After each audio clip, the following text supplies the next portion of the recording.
The alarms were already screaming when they pulled me into the recording room, and even now, decades later, that sound still lives somewhere behind my eyes. They wanted me to sit calmly and tell my story in order, from the beginning.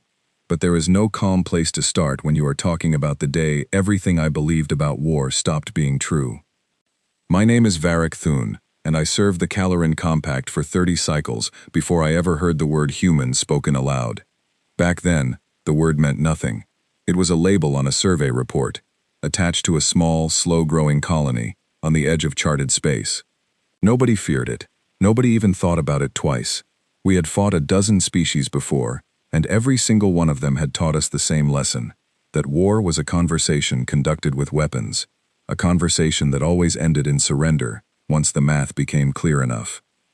I was a young officer then, proud of my record, proud of the medals on my chest, proud of the calm and orderly way our fleet conducted itself.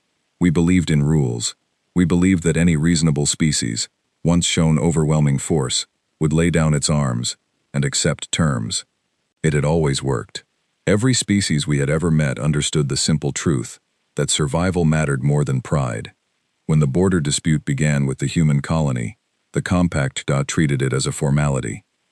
A small fleet was assigned to make what we called a correction visit, a polite term for showing a young species exactly where the boundaries of the galaxy were drawn. I volunteered for that mission myself, eager for an easy commendation, eager to add one more quiet victory to a career built on quiet victories. I remember laughing with my crewmates about it, joking that we would be home before the next cycle began. We arrived at the edge of the disputed system expecting silence, or perhaps a frightened transmission asking for mercy. What we found instead was a single human vessel, old by the standards of its own people, waiting for us without a trace of fear in its signals.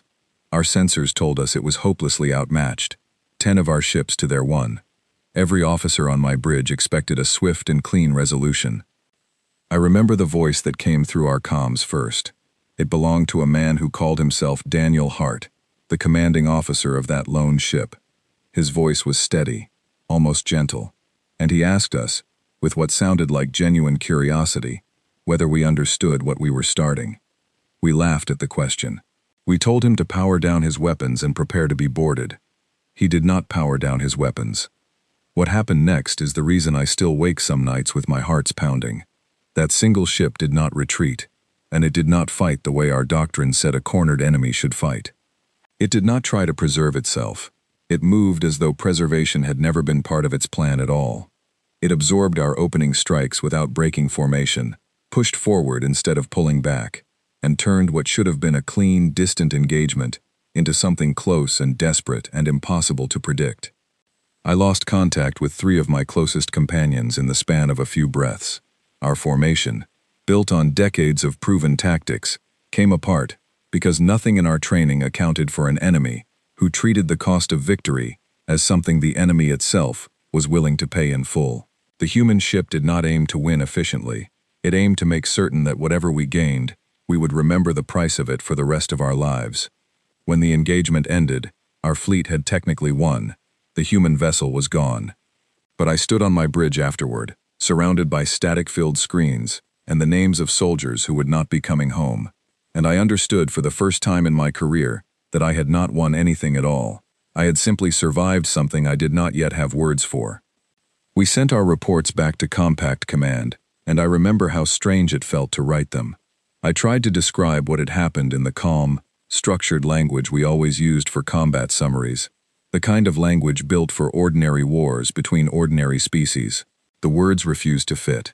I kept crossing out lines because they sounded like exaggeration, even though every word was true. Command did not believe us at first. They assumed pilot error, faulty equipment, perhaps even cowardice, dressed up as an excuse. They sent investigators to question my crew one by one, certain that somewhere in our story was a simple explanation that would make the universe make sense again. There was no such explanation. There was only the truth, plain and uncomfortable, that a single outdated ship from a species we had barely noticed had fought like nothing any of us had ever studied. I remember sitting across from one of those investigators, a calm and methodical officer named Leora Vant, who had reviewed 100 combat reports in her career and never once needed to ask the questions she asked me that day. She wanted to know why we did not simply outmaneuver a lone vessel with 10 ships at our disposal. I told her the truth, that we tried, and that trying had not mattered, because the human commander was not playing the same game we were. He was not trying to win the battle. He was trying to teach us something, and he succeeded. It would be easy, looking back, to say that this was the moment I understood what humanity truly was. But the truth is more honest than that. In that moment, I understood nothing except fear, a fear so unfamiliar that I did not even recognize it as fear at first. I thought it was exhaustion. I thought it was grief. It took me a long time afterward to admit that what I felt, sitting in that quiet debriefing room with my hands still trembling, was the first real fear of my entire career. The compact, to its credit, did not ignore the warning forever. Within a single cycle, what had begun as a minor border dispute became something the entire galaxy started calling the human front. Fleets that had once been spread thin across a dozen quiet borders were redirected toward human space. I was reassigned almost immediately, my reputation as one of the few survivors of that first encounter making me, in the eyes of command, valuable rather than damaged. I did not feel valuable. I felt like a man who had been handed a warning and was now being sent back into the fire to confirm it. Before I left for my new assignment, I spoke with my old mentor, a retired admiral named Farron Dask, who had taught me everything I knew about discipline and patience in war. I asked him what he made of the reports coming back from the front. He was quiet for a long moment, the kind of quiet that told me he had already heard far worse than what I had brought him. Then he said something I have never forgotten. He told me that every species the Compact had ever fought wanted to live more than it wanted to win. He said the reports from the human front suggested something different, something that frightened him more than any weapon ever could.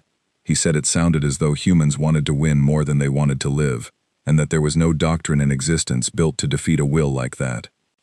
I did not fully understand what he meant until much later. At the time, I told myself he was simply old, that fear had crept into a mind too experienced to know better.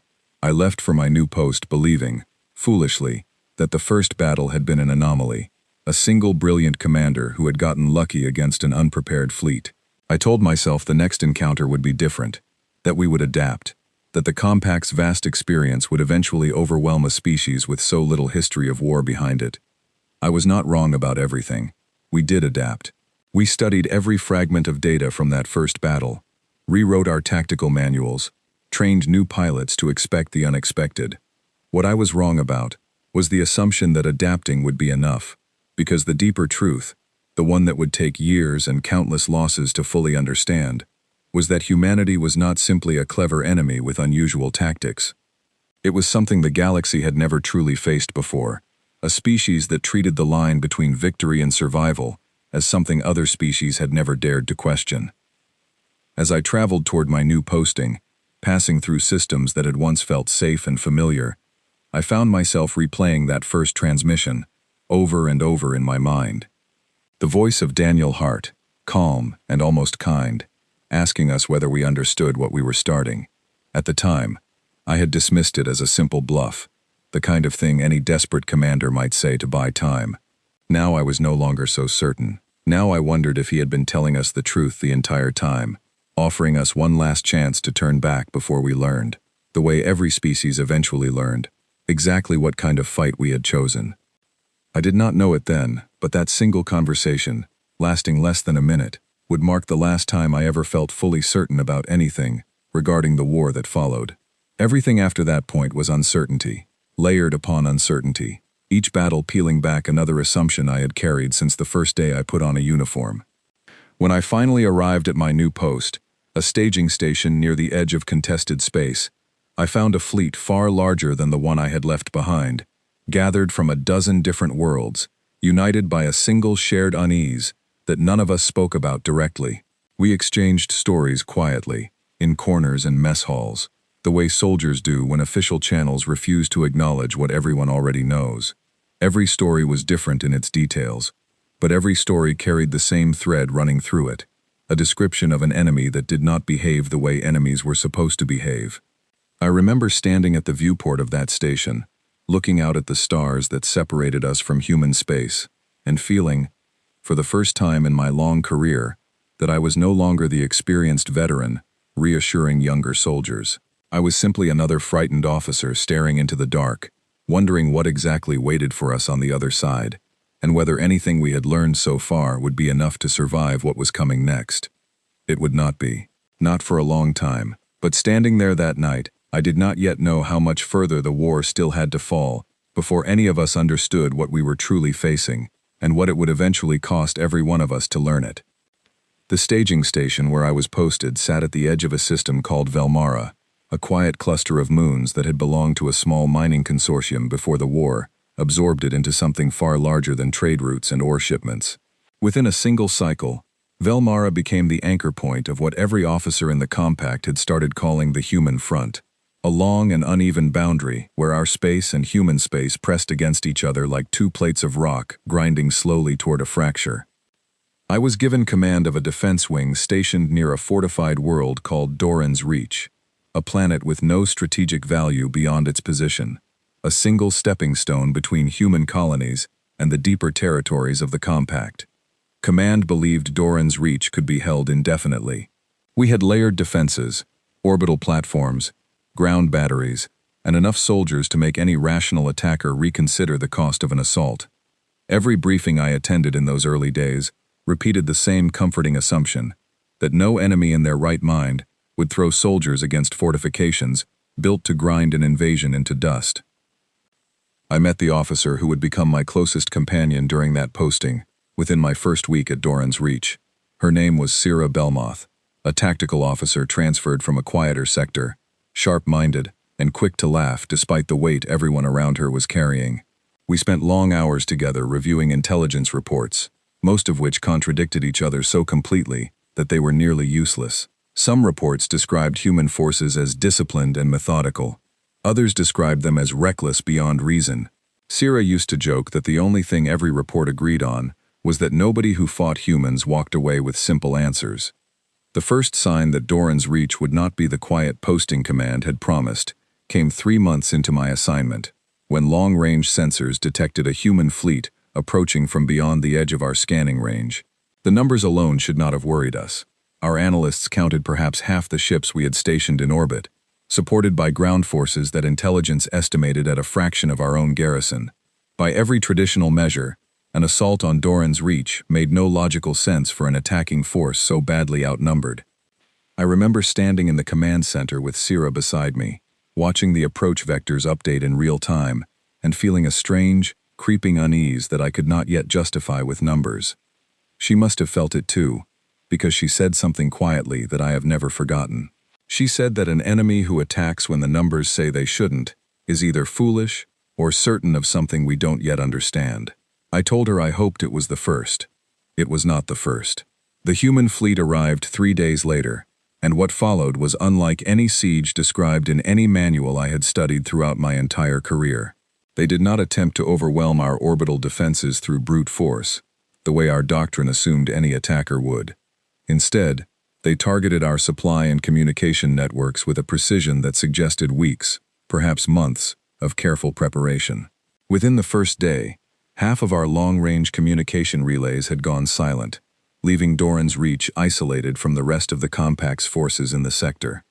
I made the decision, against the advice of several senior officers, to launch a counterstrike against the human staging point before they could establish a stronger foothold. It seemed, at the time, like the correct application of everything I had been trained to do: strike decisively before an enemy can consolidate an advantage. Sira argued against it, reminding me that we still understood almost nothing about how humans actually fought when given time to prepare a position. I overruled her, certain that decisive action would prevent a longer, costlier engagement. That decision cost us more than I am able to express even now, after everything else I have lived through since. Our counterstrike force encountered human ground forces, dug into positions that should have taken weeks to construct, not days. They had prepared defenses using techniques our engineers had never encountered, blending their fortifications so completely into the terrain that our orbital scans had missed them entirely. Our forces walked into a battle they did not know they were already losing. I will not describe every detail of what happened during those engagements, because some of what I witnessed does not need to be repeated in detail to convey its weight. What I will say is that the human soldiers we faced did not fight with the caution we expected from a defending force holding a temporary position. They fought as though the position itself did not matter at all, as though their only true objective was making certain that whatever ground we eventually took, we would take it having paid a price so high that the victory itself would feel hollow. We held Doran's reach in the end. Command called it a successful defense, and in the strict, technical sense, it was. The human fleet eventually withdrew, falling back toward their own territory, after inflicting losses far greater than anything our planners had projected. But I remember standing on the surface of Doran's reach in the days afterward, walking through positions where our counterstrike force had fought and fallen, and understanding that something fundamental had shifted in how I viewed this entire conflict. Sierra found me there one evening, standing near what remained of a forward command post our forces had once held. She did not say anything for a long while. She simply stood beside me, watching the same quiet ruins I was watching, until finally she asked me a question that has stayed with me through every year since. She asked whether I still believed we could win this war, the way we had won every war before it. I did not have an answer for her then. I am not certain I have a complete answer even now. In the months that followed, similar battles played out across the entire length of the human front, each one teaching the compact the same lesson, in a different and increasingly costly way. Humans did not fight to preserve their forces the way every species we had previously encountered fought. They did not retreat from unwinnable positions, simply because the numbers said retreat was the rational choice. They held ground that any reasonable commander would have abandoned, absorbed losses that should have broken morale entirely, and somehow continued fighting with what intelligence officers eventually started calling, almost reverently, an unbearable will. I began keeping a personal log during this period, separate from my official reports, because I needed somewhere to record the things that did not fit neatly into compact military language. I wrote about soldiers under my command who had started flinching at the mere mention of a human engagement, veterans who had fought a dozen wars without hesitation, suddenly requesting reassignment to quieter postings. I wrote about the strange respect that began creeping into our ranks, a grudging acknowledgement that whatever else humans were, they were not the easy, predictable enemy we had assumed at the start of this conflict. One battle in particular has stayed with me more vividly than any other from that period, an engagement near a contested moon called Threvy, that intelligence had identified as a critical supply junction for human forces operating in the region. Command believed that capturing Threvy would cut off human reinforcements to several nearby systems, effectively collapsing their entire forward position along that section of the front. On paper, it was an excellent strategic objective. In practice, it became one of the costliest engagements of the entire war up to that point. I was given command of the assault force, a combined fleet drawn from 3 different sectors, supported by ground troops experienced in planetary invasion. We outnumbered the defending human garrison by a margin that should have guaranteed a swift victory within days.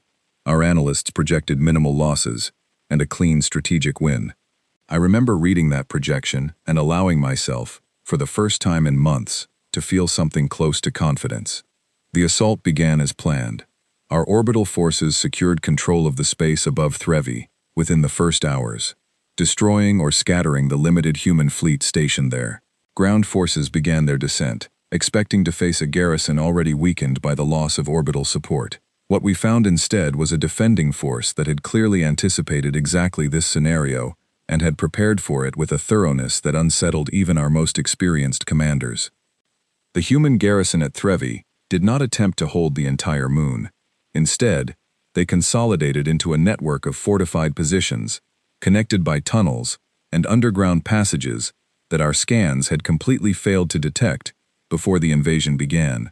Every position we captured came at a cost far higher than projected, and every position we held had to be defended against counterattacks that came at irregular intervals, denying our forces any opportunity to rest or consolidate. I spent 11 days on the surface of Threvy, coordinating an assault that should have taken 3.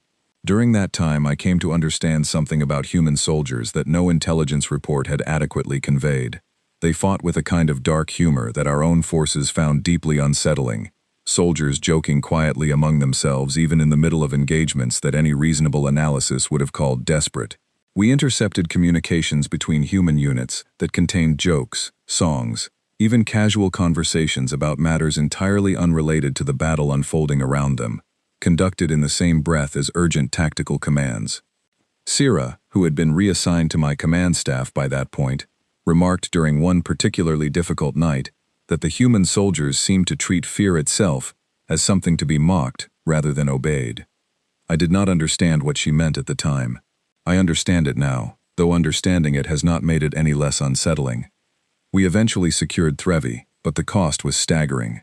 Command celebrated the victory as a major strategic success, and in terms of the larger war, it likely was. But I remember standing in the command center after the engagement ended, reviewing casualty reports that dwarfed every projection we had made before the assault began, and feeling a deep and growing certainty that something about this war did not function the way wars were supposed to function. It was during the aftermath of Threvy that I first began hearing rumors among the soldiers under my command, rumors about specific human units who fought with an intensity that went beyond even what we had already witnessed. Soldiers spoke in hushed tones about engagements where human forces continued fighting, long after any rational calculation would have suggested surrender, units that seemed to draw strength from circumstances that should have broken them entirely. I dismissed these stories at first as exaggeration born from fear and exhaustion, the kind of legend that spreads naturally among soldiers who have witnessed things they struggle to explain. I would soon learn that these stories were not exaggerations at all. As the war continued to spread across the front, I found myself transferred between postings with increasing frequency, command apparently believing that my survival through engagements like Doran's Reach and Threvy made me a valuable asset for training newer officers in what little we had learned about fighting humans effectively. I did not feel like a valuable asset. I felt like a man who had survived 2 battles he should not have survived, carrying lessons he was not entirely certain he wanted to teach anyone else. During one of these transfers, I had the opportunity to review intelligence files compiled from across the entire front, reports gathered from dozens of engagements involving different human units in different theaters of the war. Reading through those files in sequence revealed a pattern that no single battle could have shown me on its own. Humans, across every engagement, across every theater, displayed a consistent willingness to accept losses that any other species would have considered unacceptable, combined with a tactical creativity that suggested they were not simply enduring the war out of stubbornness, but actively reshaping how war itself could be fought. I remember bringing these findings to a senior strategic officer named Halvek Oren, a veteran far more experienced than myself, hoping he might offer some explanation that would make the pattern less unsettling. Instead, he told me something that has remained with me ever since. He said that every species the Compact had encountered before humans understood war as a means to an end, a tool used to achieve some larger goal of survival or expansion. He said the data increasingly suggested that humans understood war differently, not simply as a tool, but as something closer to a test of will, that they were determined never to fail, regardless of the cost involved in passing it. I did not want to believe him. I spent months afterward looking for evidence that would contradict his assessment, hoping to find some rational explanation that would restore the predictable logic I had relied upon throughout my entire career. What I found instead, the deeper I looked, only confirmed what he had told me, layer after layer of evidence suggesting that humanity approached conflict from a foundation entirely different from anything the galaxy had encountered before. By the time my posting near Threvy ended, and I received orders transferring me deeper into the contested territories along the front, I had stopped expecting this war to resolve itself the way previous wars had. I no longer believed that overwhelming force alone would eventually compel humanity towards surrender. I had begun to suspect, though I was not yet ready to say it aloud to anyone outside my closest companions, that we were fighting an enemy who might simply refuse to lose, regardless of what it cost them to keep refusing. That suspicion would only deepen in the engagements that followed, as I encountered firsthand the things that soldiers across the front had only whispered about until then, the things that would eventually convince me, and convince much of the galaxy alongside me, that humanity was not merely a powerful enemy, but something the rules of war had never been written to account for at all. My next posting took me to a system called Varen's Hollow, a cluster of habitable worlds that had become, by that point in the war, one of the most contested regions along the entire front. Unlike Doran's Reach or Threvy, Varen's Hollow held genuine strategic value, a network of shipyards and supply depots that whichever side controlled them could use to project power deep into enemy territory. Command considered it one of the most important postings in the entire war, and the forces gathered there reflected that importance, the largest combined fleet I had served alongside since the conflict began. I arrived at Varen's Hollow carrying everything I had learned from Doran's Reach and Threvy, determined not to repeat the mistakes that had cost so many lives in those earlier engagements.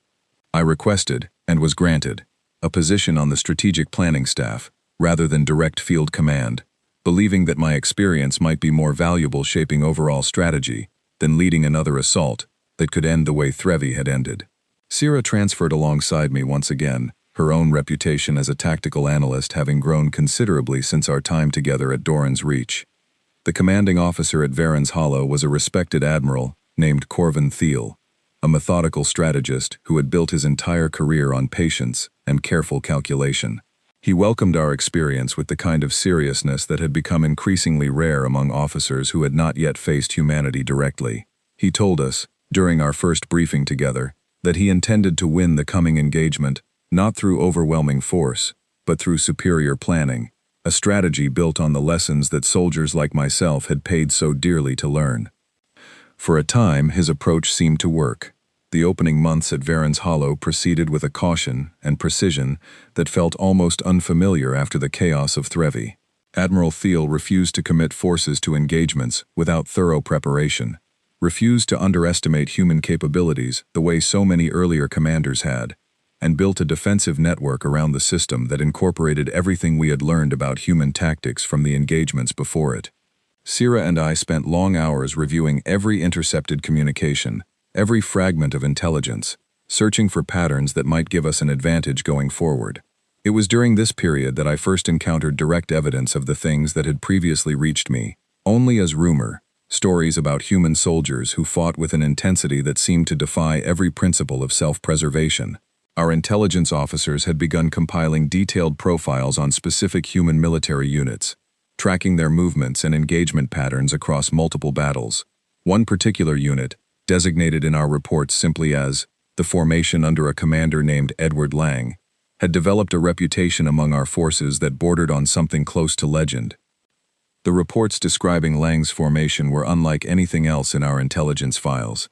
Soldiers who had faced them in combat described an enemy that seemed to grow more determined the worse their situation became, units that continued fighting effectively, even after sustaining losses that should have rendered them combat ineffective by any reasonable military standard.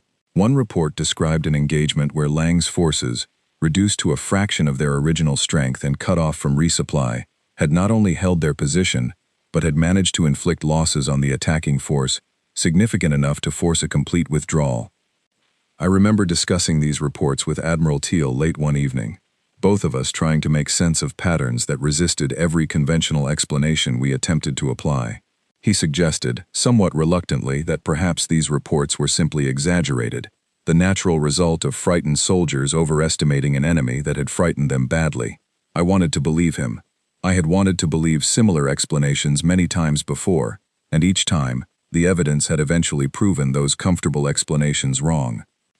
The true test of everything Admiral Thiel had built at Varen's Hollow came nearly a year into my posting there, when long-range scouts detected a substantial human fleet approaching the system, far larger than anything we had previously encountered along this section of the front. Intelligence estimates suggested this was no mere raiding force or probing attack, but a full-scale offensive intended to seize control of the shipyards and supply depots that made Varen's Hollow so strategically valuable. What followed was, by every measure available to military historians both before and after, one of the most significant engagements of the entire human front, a battle that would eventually be studied by strategists across the galaxy for generations to come. I will attempt to describe it as clearly as I can, though I confess that even now, recalling those events brings back a weight that words struggle to fully convey. The human fleet arrived with a coordination that suggested extensive planning, striking simultaneously at multiple points across our defensive network, rather than concentrating their forces against a single target. Admiral Thiel's careful preparation meant that we were not caught entirely unprepared, our defensive positions holding far longer than they likely would have under previous commanders.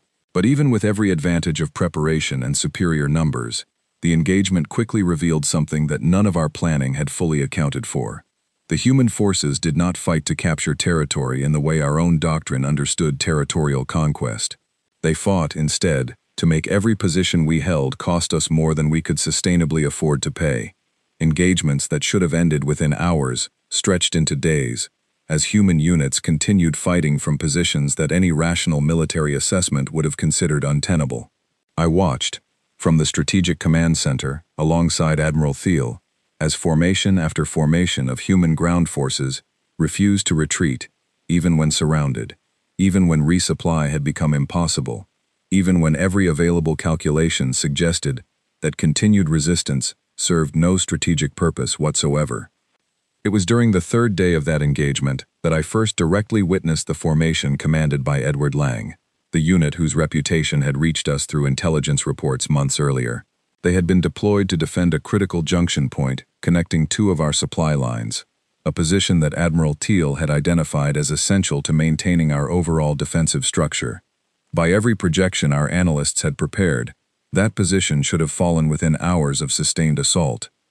It held for 2 full days against a force nearly 4 times its size.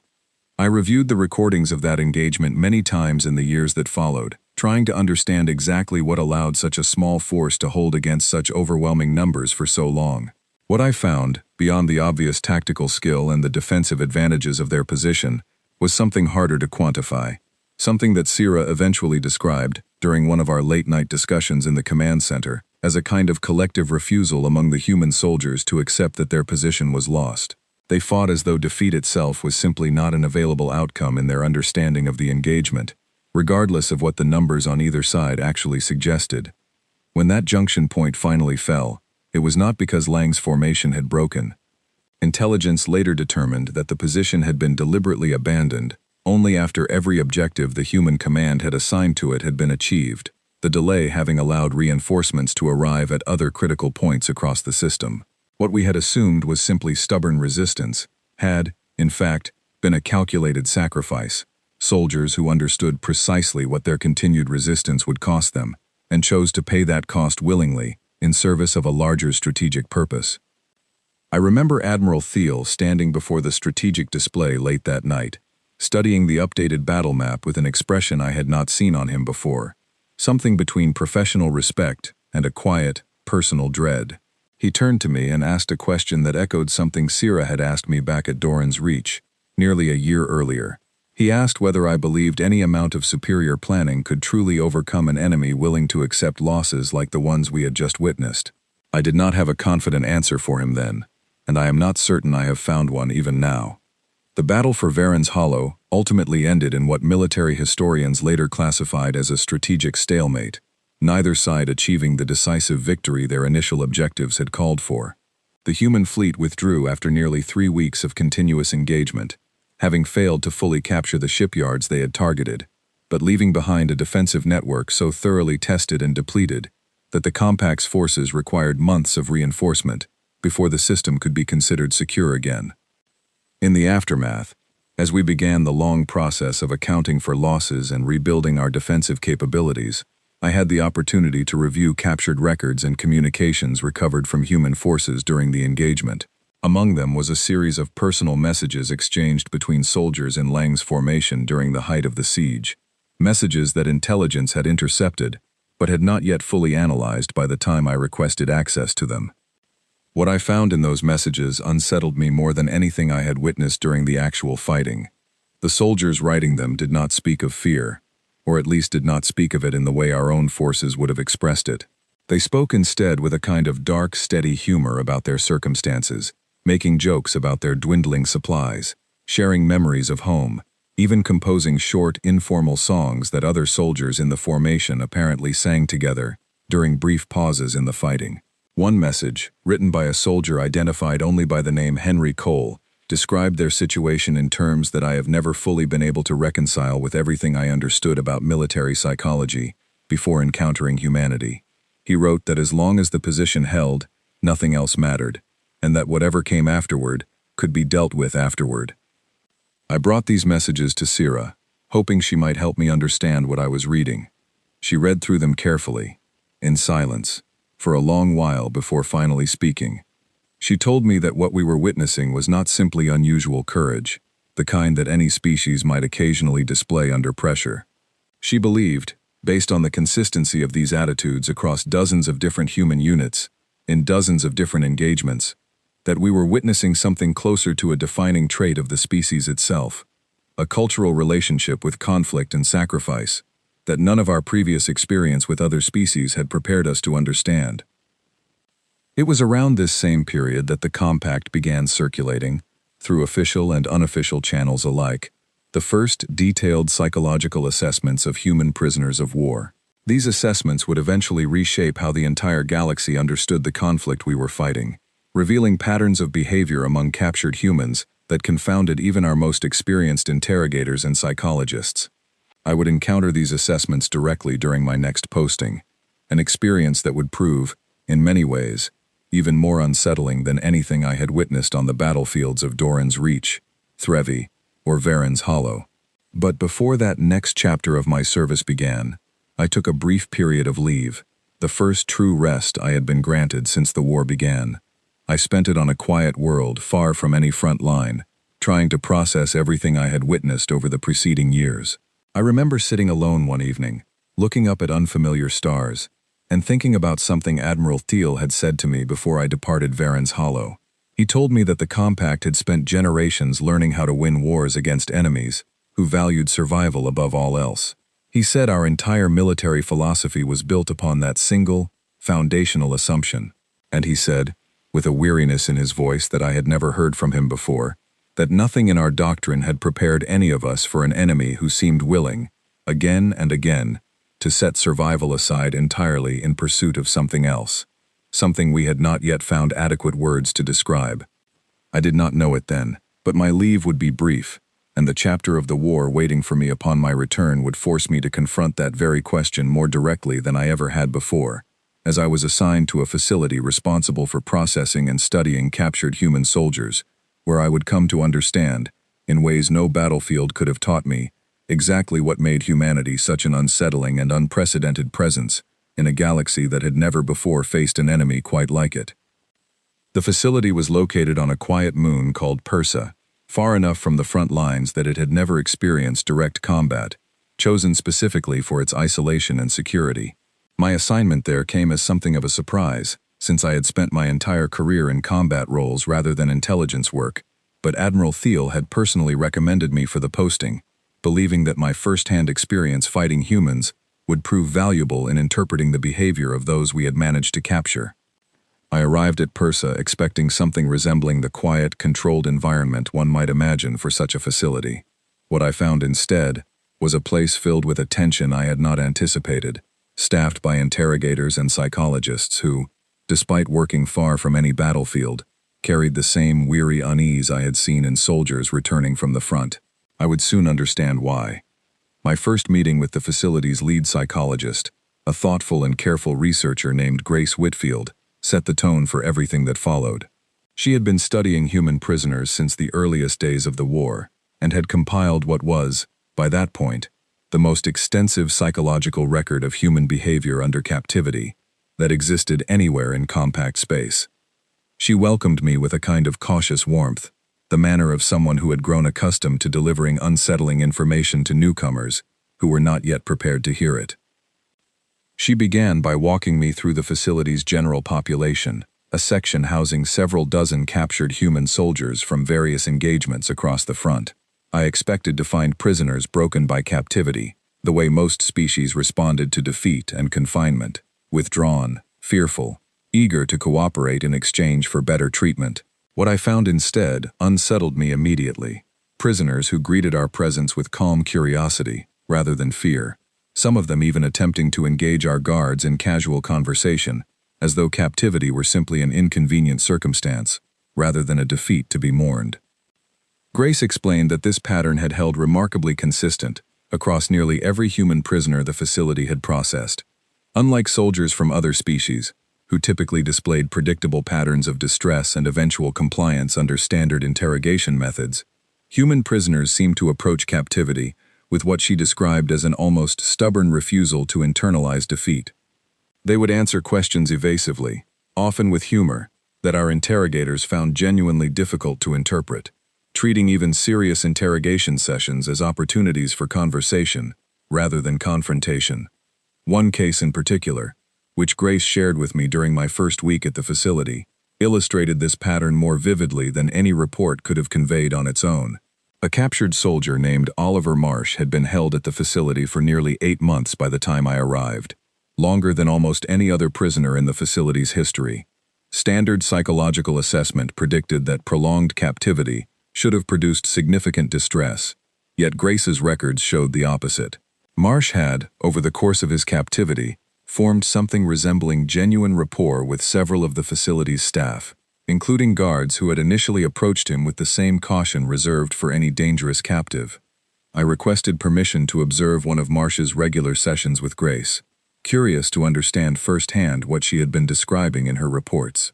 What I witnessed during that session has remained one of the more difficult memories of my entire service, not because of anything violent or distressing in the traditional sense, but because of how thoroughly it contradicted everything I understood about how a defeated soldier should behave. Marsh spoke openly, almost cheerfully, about his experiences in the war, sharing stories about his unit, his training, even small personal details about his life before the conflict began.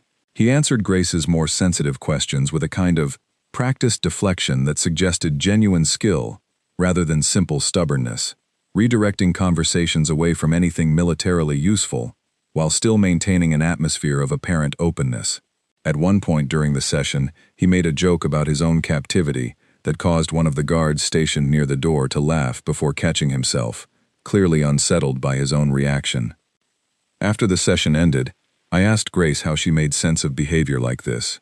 Prisoners who seemed almost unaffected by the psychological weight of defeat and confinement that should have, by every model we understood, eventually broken down their resistance. She told me something that has stayed with me ever since, an observation she had developed over years of studying captured humans far more closely than any other researcher in compact space.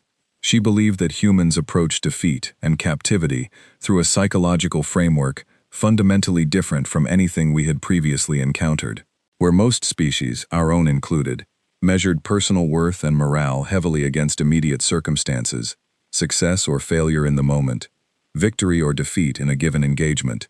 Humans appeared to measure those things against something longer and less immediate, a sense of purpose or identity that captivity alone seemed unable to fully dismantle. She described it, somewhat uncertainly, as though humans carried their sense of self somewhere that battlefield outcomes simply could not reach. This observation connected, in my mind, to something I had witnessed during the siege of Varen's Hollow, the messages exchanged among soldiers in Lang's formation during the height of that engagement, the dark humor, the songs, the apparent calm in circumstances that should have produced overwhelming distress. I began to understand that what I had witnessed on the battlefield and what Grace had been documenting in captivity were, in fact, the same underlying phenomenon viewed from two very different angles. During my time at Persa, I also gained access to records concerning specific human military units that had developed reputations extending beyond ordinary battlefield performance. Units that soldiers across the front had begun referring to, in increasingly common and increasingly reverent terms, as berserker formations. These were not officially designated unit types within human military structure, as far as our intelligence could determine, but rather a label that had emerged organically among soldiers on both sides of the conflict to describe units that fought with an intensity exceeding even the already unusual standards humanity had established throughout the war. Grace had compiled extensive notes on this phenomenon, drawing on interviews with captured soldiers who had served alongside or against units that earned this reputation. The pattern she identified was consistent and, in its own way, deeply unsettling. These formations tended to emerge not from any particular training program or selection process, but organically, within units that had endured circumstances severe enough to forge a kind of collective resolve that exceeded what any individual soldier might display alone. Once formed, these units developed reputations that spread quickly among both human and compact forces. Stories of soldiers who continued fighting effectively, long after sustaining injuries or losses that should have rendered any rational combatant unable to continue. I asked Grace whether she believed these stories were exaggerated, the natural product of fear and uncertainty spreading among soldiers who had faced humanity in combat. She told me that she had initially assumed the same thing, until she conducted extensive interviews with several prisoners who had personally served in units that earned this reputation. What she found, consistently across multiple interviews conducted independently of one another, was that the soldiers themselves did not describe their behavior in the dramatic terms that had spread through rumor and legend. They described it, instead, in remarkably plain and practical language, as simply continuing to do what needed to be done for as long as they remained capable of doing it. One prisoner, a soldier named Charlotte Reyes who had served in one such formation before her capture, described it to Grace in terms that I found more unsettling than any battlefield account I had previously encountered. She explained that her unit had never set out to become known in the way they eventually became known. They had simply found themselves, on several occasions, in circumstances where retreat was either impossible or would have meant abandoning soldiers they were unwilling to leave behind, and they had chosen, each time, to continue fighting rather than accept those outcomes. Over time, this pattern of choices had become something resembling a defining characteristic, not through deliberate design, but through repeated necessity. I remember asking Grace, during one of our many long conversations at the facility, whether she believed this behavior represented something unique to certain exceptional individuals within human military forces, or whether it reflected something more fundamental about the species as a whole. Her answer, delivered with the careful uncertainty of someone who had spent years studying a question without ever reaching a fully satisfying conclusion, was that the evidence increasingly pointed toward the latter possibility, though she remained reluctant to draw such a sweeping conclusion from the data available to her. What troubled me most during my time at PERSA was not any single revelation, but the cumulative weight of everything I observed and learned during those months. I had arrived at the facility hoping to find some explanation that would make humanity's battlefield behavior comprehensible within the frameworks I already understood, some hidden weakness or exploitable pattern that the Compact could eventually use to bring the war to a more conventional conclusion. What I found instead was a deeper and more thorough confirmation of everything I had begun to suspect since my very first encounter with Daniel Hart's lone vessel at the edge of human space, years earlier. Humanity did not fight the way other species fought, because humanity did not measure the cost of war the way other species measured it, where the Compact, and every other civilization we had previously encountered, treated survival as the foundational value beneath every other consideration in conflict. Something that data gathered across years of warfare increasingly suggested that humans did not share that same foundational assumption, at least not in the way we understood it. They valued survival, certainly, but not above every other consideration. There existed, for many of them, things they valued more, purposes and commitments that survival alone could not outweigh, and a species willing to set survival itself aside in pursuit of something else became, by definition, an opponent that no purely defensive or attritional strategy could ever fully overcome. I left PERSA after 18 months of service there, carrying with me a far deeper understanding of the war than I had possessed when I arrived, though that understanding brought little comfort. Grace and I remained in contact for years afterward, exchanging observations as the war continued to evolve, each of us trying, in our own way, to make sense of an enemy that had fundamentally challenged everything our civilization understood about conflict and survival. Before I departed for my next assignment, Grace shared with me one final observation that I have carried with me ever since, through every battle and every posting that followed. She told me that the Compact had spent its entire history fighting wars against enemies who could eventually be convinced, through sufficient pressure, that survival required surrender. She said the data from PERSA, gathered across hundreds of prisoners and dozens of distinct human military formations, suggested an uncomfortable possibility that the rest of the galaxy was only beginning to grapple with, that humanity might be the first species we had ever encountered for whom that fundamental equation simply did not hold true, an enemy who could be defeated in any single engagement, but who could not, by any method our civilization currently understood, be made to accept defeat itself. That observation would prove, in the years that followed, to be more accurate than either of us could have fully appreciated at the time, as the war continued toward a conclusion that would force the entire galaxy to reckon with exactly what kind of species had arrived among the stars, and exactly what it meant for every other civilization, that would now have to share the galaxy alongside them. My final posting of the war came nearly 6 years after that first encounter at the edge of human space, by which point I had risen, somewhat unwillingly, to a position on the Compact's broader Strategic Council, a role that placed me far from direct combat, but close to the decisions shaping the war's overall direction.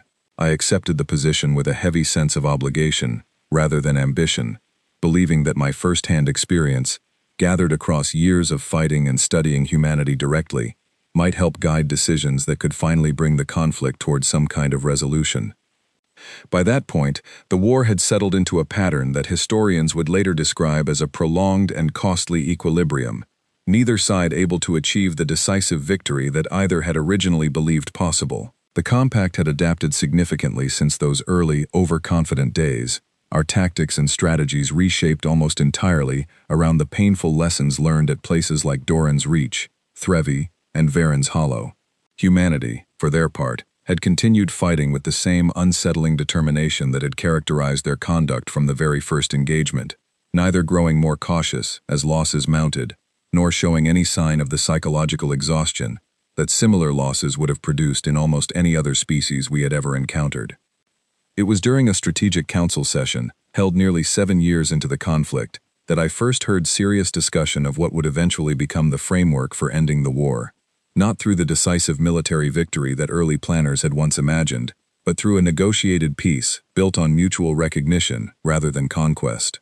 The proposal came from an unexpected source, a diplomat named Laura Bennett, who had spent years studying human communications and had developed, through that study, an understanding of humanity's underlying motivations that went beyond anything our military intelligence had managed to produce. Laura argued, before a council still largely dominated by officers who had spent their careers believing in eventual military victory, that humanity could not be defeated through attrition, because attrition assumed an enemy that would eventually calculate the cost of continued resistance against the value of survival, and choose accordingly. She presented evidence, drawn from years of intercepted communications and diplomatic exchanges, suggesting that humanity's resistance was rooted not in miscalculation or stubbornness, but in a genuinely different relationship with the concept of acceptable loss, one that meant the war, if continued indefinitely along its current trajectory, would simply continue indefinitely, regardless of which side suffered greater losses along the way. I remember speaking before that council myself, drawing on everything I had witnessed since that first engagement years earlier, supporting Laura's assessment with my own first-hand account of soldiers who fought as though survival itself was negotiable, in ways our own forces had never been trained to consider. I described the messages intercepted at Varen's Hollow, the prisoners I had observed at Persa, the battles where superior numbers and superior technology had failed, again and again, to produce the decisive outcomes our doctrine promised they should produce. The Council's eventual decision to pursue negotiated terms with human leadership did not come easily, and it did not come quickly. Years of additional fighting followed even after that initial proposal, as factions within the Compact continued to believe that sufficient force, applied correctly, could eventually break humanity's resistance the way it had broken every previous enemy we had faced. Those years produced some of the costliest engagements of the entire war, battles fought not because either side believed they would prove decisive, but because neither side had yet developed the political will to pursue an alternative path toward ending the conflict. I was present, eventually, at the negotiations that finally began bringing the war toward its conclusion, held on a neutral station positioned between Compact and human territory. I served as part of the advisory delegation, drawing on my years of direct combat experience to help Compact diplomats understand the human representatives they were negotiating alongside. It was during those negotiations that I finally met, in person, several humans whose names I had only previously encountered in intelligence reports and intercepted communications. Among them was a diplomat named Nathan Webb, who had served as a military officer earlier in the war before transitioning into a diplomatic role, and who approached our delegation with a calm directness that I found, after years of fighting his species, somewhat disarming. During one of our private conversations, conducted away from the formal negotiating sessions, I asked him a question that had stayed with me since my very first encounter with humanity, years earlier.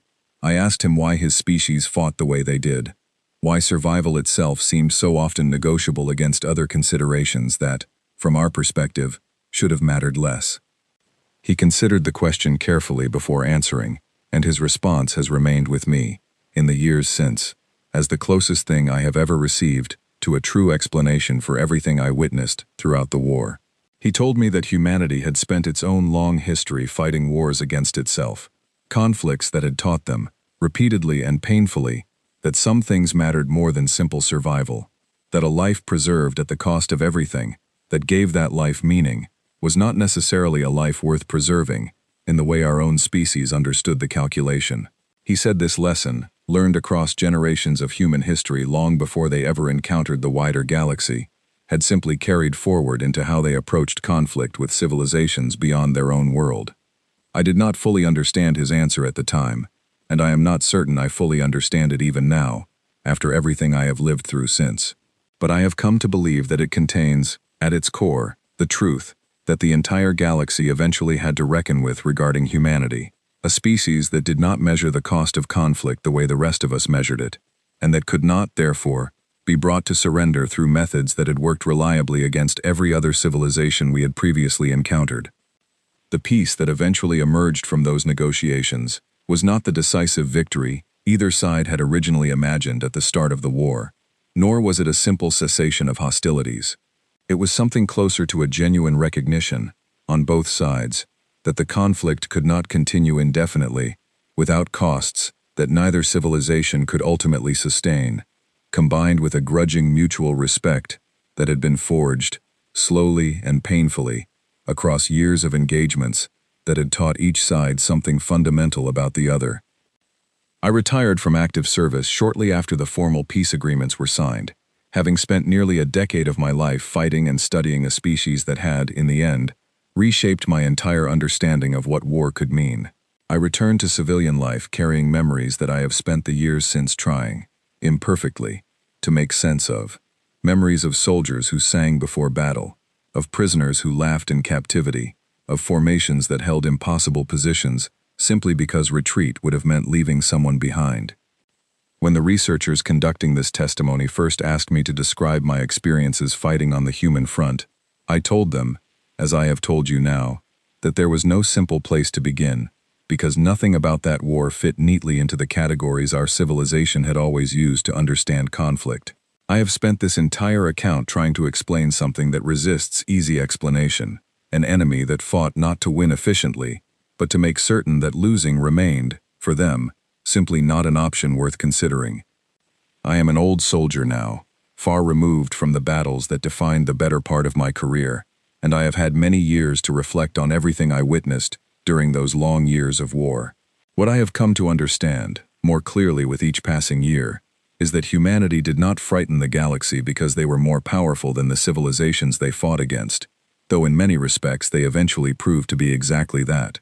They frightened the galaxy because they represented something none of us had ever truly confronted before, a species willing to treat defeat as simply unacceptable, regardless of what continuing to refuse it might cost them.